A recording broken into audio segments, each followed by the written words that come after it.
Hi guys, I'm here to show you today what to look for when you're walking into a store and you see a Gen 16 system. We're going to go over the fact that we've had some newer parts since last year that are better for anti-spin and symbol location. So the first thing we're going to do is a lot of times we'll have an older DS pickup with this older sleeve and it has a little piece of rubber here.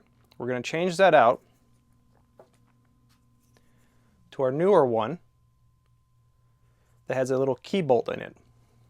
All you got to do is slide it in, snap it into place, undo the key bolt so you can get the symbol tilter thread through.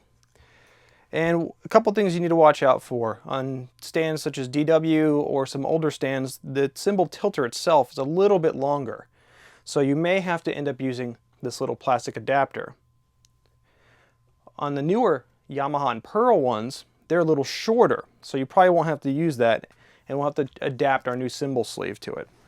So we can test is we'll put the pickup on it with the mount. You put it finger tight, and some stores you're going to see the older sleeve if they've already got this little piece of plastic. The older sleeve looks like this.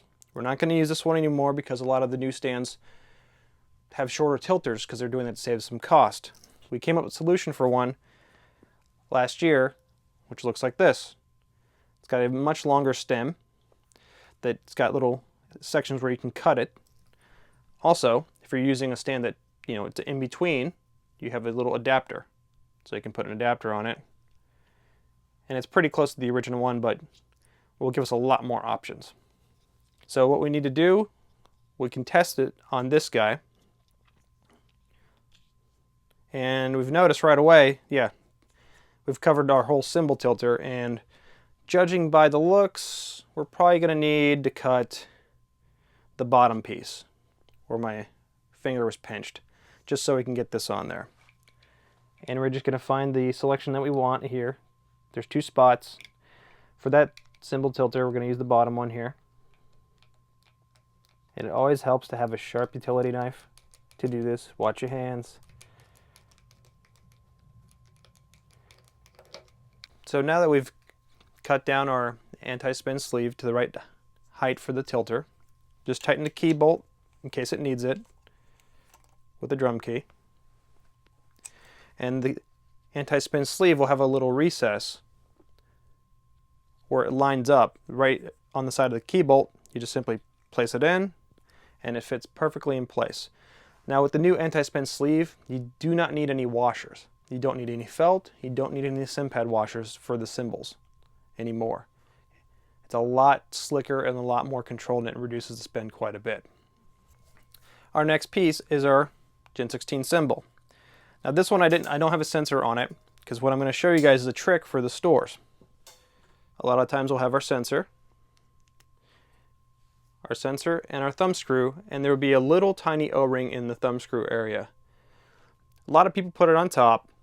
The manual actually says to put it on the bottom, which does help at reducing distortion and controlling the symbol sound a little bit better. But what I like to do for display purposes, since it gets beat up quite a bit, is I like to use two O-rings. Now this will attenuate or lower the signal a little bit, but not too much. The reason I use two is because it gets a little bit more friction on the bottom and the top so it doesn't come loose. Little bag of O-rings. And then we're going to find a spot where we're going to want to put our thumb screw first. Now here's a thing of note. The lower you place the thumb screw and the sensor, the more low end you're going to get from the symbol.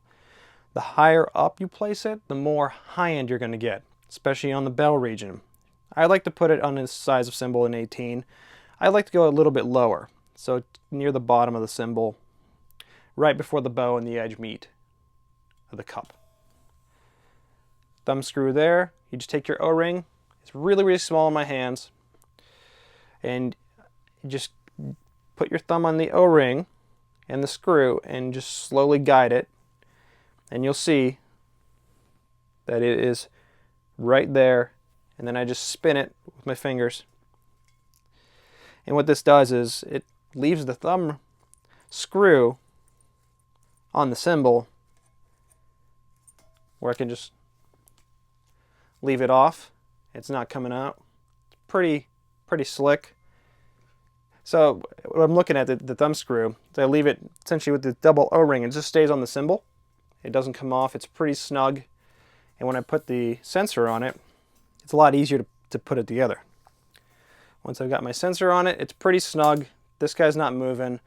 It'll hold up better, especially for in-store display. After that, you just put it on your stand. The sleeve fits perfectly. The cymbal is sitting inside the rubber sleeve, and the next thing we do is just plug in our sensor. And supplied in the new anti-spin sleeve setup is this new fancy rubber washer. Now, what does this guy do? What did we do? Well, it's actually bored out. The hole where my thumb's in, where my finger's in, it's actually a little bit bigger than a regular cymbal tilter, but it's meant to go on through around the sleeve. So when I place it on this, it's actually touching the sleeve all the way around. When I put my wing nut on at a comfortable level where I can still swing the cymbal around, it's causing essentially a plane where you can't cross to spin. So it's reducing the amount. And you can see I'm pulling on it and it's a lot better than it was before. So just doing that will help you quite a bit with less issues of sensors getting torn off or typical wear and tear in the store. Alright guys, so another thing I've seen in a lot of stores is when someone's set up the kit originally, I know that the little plastic bits, the mounting bits, are a little tough to snap in place. And the most notorious one has been the hi-hat. A lot of times you'll see it where it's just loose and the cymbal's already set up on it, and that doesn't really give a good experience. It's not secure.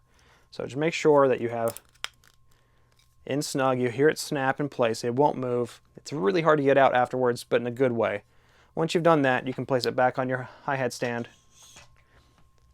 And remember to use your felt. I have one of the felts that comes in the Gen 16 setup. If you don't have one at their time, it's okay. A regular felt will be fine. It won't hurt it. Put the felt on top of the preamp.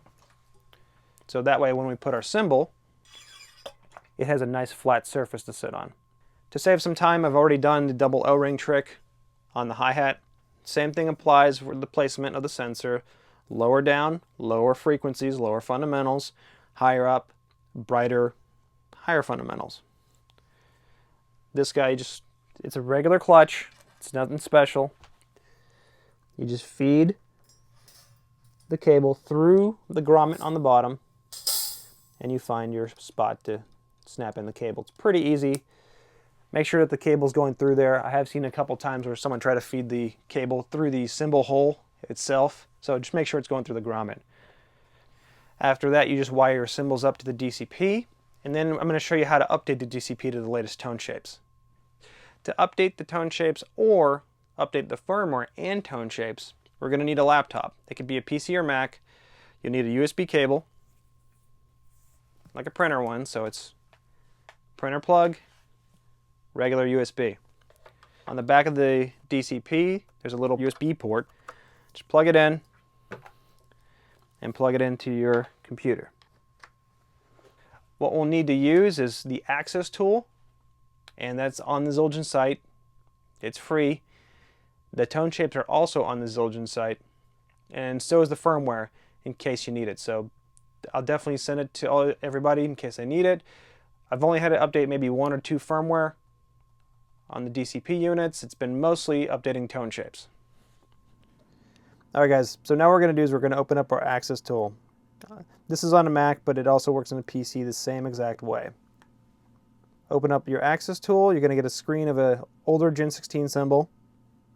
It'll give you a welcome, and if your DCP is connected and turned on, what you'll get after this initializing screen, no updates available at this time. It was looking for older firmware updates, but we have our firmware version, our bootloader, our DSP version, hardware version, serial number, and internal temp. You will see this if the DCP is connected and turned on when you load the Access tool. We're going to load the newest tone shapes off the website.